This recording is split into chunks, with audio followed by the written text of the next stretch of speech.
Just because I can't control the sea doesn't mean I can't learn how to swim in it. Just because I can't manage the wind doesn't mean I can't tap into its power. Just because I can't manage my life doesn't mean I can't live it justly and with compassion.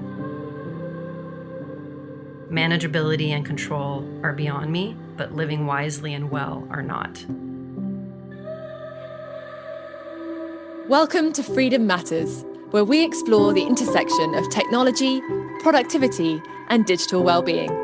I'm your host, Georgie Powell, and each week I'll be talking to experts in productivity and digital wellness. I'll be asking them 3 questions to get to the heart of what productivity means to them. This week, I'm in conversation with Kim Cavallo, a non-profit fundraiser turned Unplugged experience curator. She is currently the executive director of Unplugged Collaborative, a life tech resource centre and home of the long-standing awareness campaign, National Day of Unplugging. Kim is also the founder of Lil Space, a simple timer app that incentivises tech-free time with a social impact initiative, Unplug for a Cause. This week, we'll be talking about the importance of a cause, the power of conversation, and why the concept of controlling tech may be misleading. Kim, we're so thrilled to have you on the show. Thank you for joining us. Oh, thank you so much for having me. I really enjoyed our catch-up call a few weeks ago. We sort of covered so many things about how to change the world, and I hope we can share a bit of that with our listeners today. Maybe we can kick off by just helping them to understand a little bit more about the Unplugged Collaborative, the National Day of Unplugging, and I guess your sense of how the not-profit scene fits into this whole landscape of responsible tech, productivity, and digital well-being. Definitely. We formed the Unplugged Collaborative just this year. It's a nonprofit organization, a 501c3, a registered organization in California. And we did that so that we could help sustain the National Day of Unplugging awareness campaign, which has been going on since 2009. And the Unplugged Collaborative is really, our aim is to connect people with people on the ground who are living without necessarily having the ongoing conversation that maybe you and I would have where we're talking about life tech balance all the time. These are people that are living regular life and they want to have more balance in their life. And we see National Day of Unplugging as really the front door into that conversation. These are people that may or may not have seen the film The Social Dilemma. They may be having concerns because they see their children now that we've been, experiencing this pandemic together over the course of the year and everything's online, work and school. And so there's definitely conversation and buzz about it. But what we see our resource center being there for is for leaders, really. So people who, if you're a parent, you're a leader of your family. If you're a teacher, you're a leader of a classroom. There's religious leaders, there's community leaders, coaches of teams, and you are in a position to inspire and encourage people to have these kinds of conversations. And so we're really the resource center for that, which is what National Day of Unplugging has been for all this time. It's just we're really expanding it and having conversations with people in those positions. We're on the ground really wanting to hand out cell phone sleeping bags so you have a place to put your phone, coming up with activities that you can do at home or with your people in your neighborhood or with your coworkers. Just really trying to make unplugging and getting time away from technology fun and meaningful so you forget about your phone and you want to do it more and more. Yeah, that's so interesting. And I think you're so right. So many of us in this sort of little sector of productivity, digital well-being, we criticize echo chambers, and yet we are existing in one that we've created for ourselves.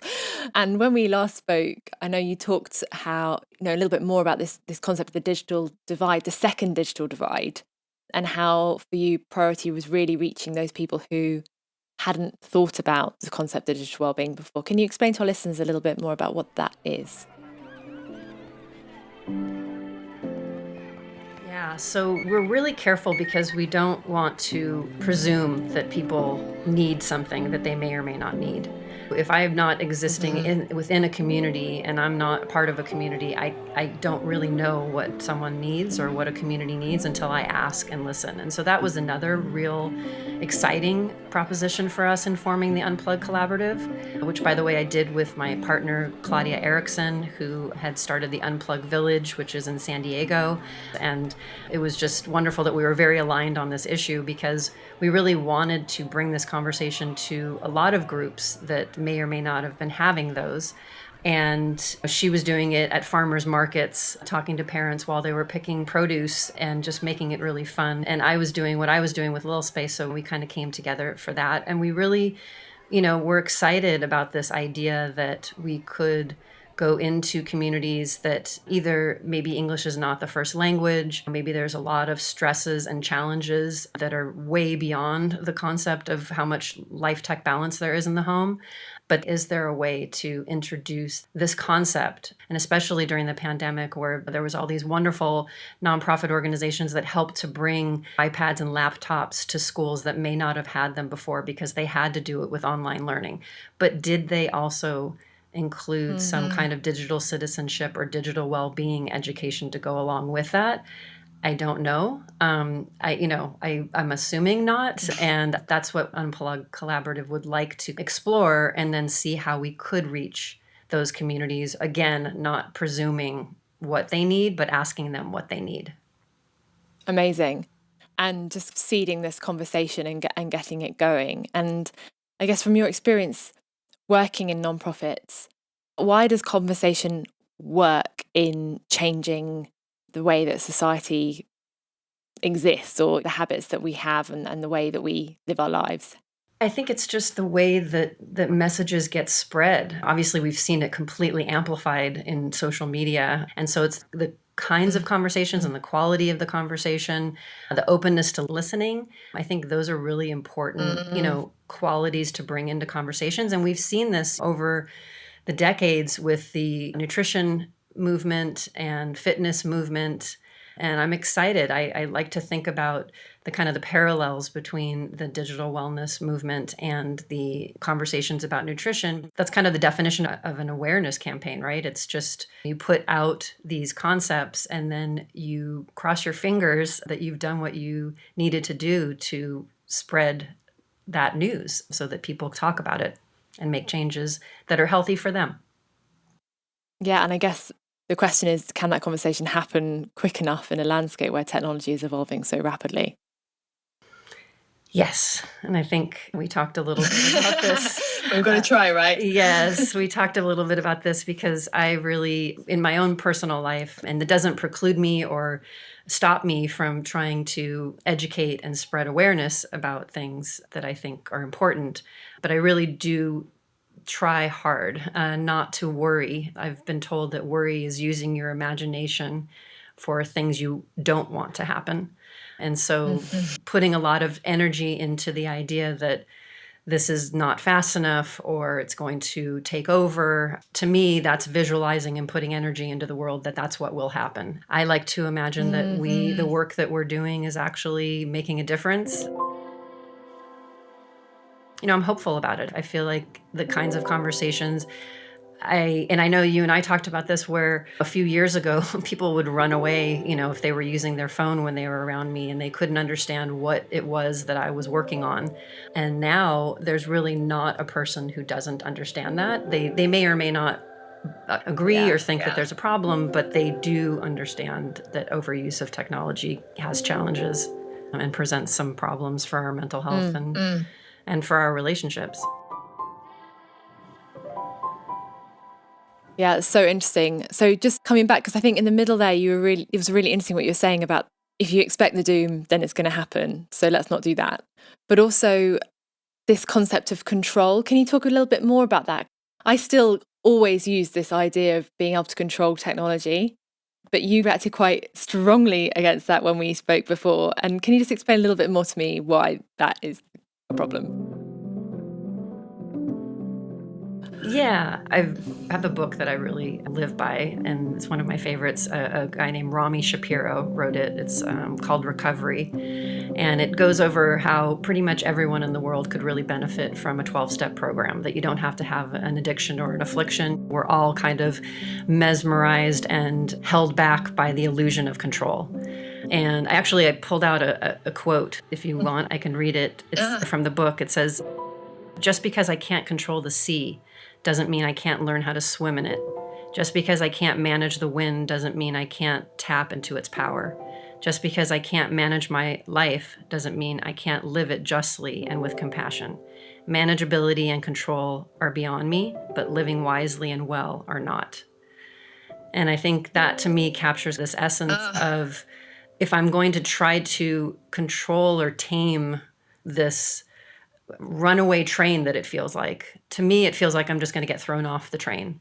But if you get on the train and you sit with the other passengers and you listen and talk and learn from each other, either one, it's still going to be a runaway train, but at least you're going to enjoy the ride, or you'll learn something and maybe there's someone among you who can actually slow down the train. And the only way you're going to learn that is by getting to know everyone who's there, supporting each other, and just being compassionate with the experience that others are having. Amazing, Kim. This is fascinating. I think it will have got a lot of us thinking about the way that we view our lives, actually, and try and manage our lives. In terms of practical things, how can we get involved with the National Day of Unplugging? Because I know it's coming up pretty soon. So for all our listeners out there, give us some ideas of what we can do. Yeah. So, well, the first thing is we would love for you to become a member. It's free membership. You can go to nationaldayofunplugging.com and then you'll be prompted in a few different places to join. And that really helps us because we have a visual on our homepage, which is a map, and there's a little red dot that kind of comes on every time somebody becomes a member. And really that sense of, we've talked about the power of conversation. There's also this power of not feeling alone. That's another thing that I think is really important. I think becoming a member would be really a great thing. Then also we've got activities and things that are going on and programs that people are participating in. One really fun thing is we're encouraging people to build forts over National Day of Unplugging weekend. It's March 5th to 6th, by the way. It kicks off sundown wherever you are in whatever time zone, sundown at March 5th, and concludes on sundown on March 6th. So build a fort, pick up some kind of craft, go on a hike, discover something new in your city. Just do it without screens, even for 1 hour or 24 hours, whatever feels right, and keep the conversation going. That's the goal. Amazing. That sounds great. We'll definitely be getting involved. Kim, it's been a delight to have you on today. Thank you so much for joining us and sharing your wisdom and your personal experience with us. We're so grateful. We will look forward to supporting the National Day of Unplugging and hearing more and more people talking about this important conversation. Thank you so much. I really loved talking to you. Thank you for joining us on Freedom Matters. If you like what you hear, then subscribe on your favourite platform. And until next time, we wish you happy, healthy, and productive days.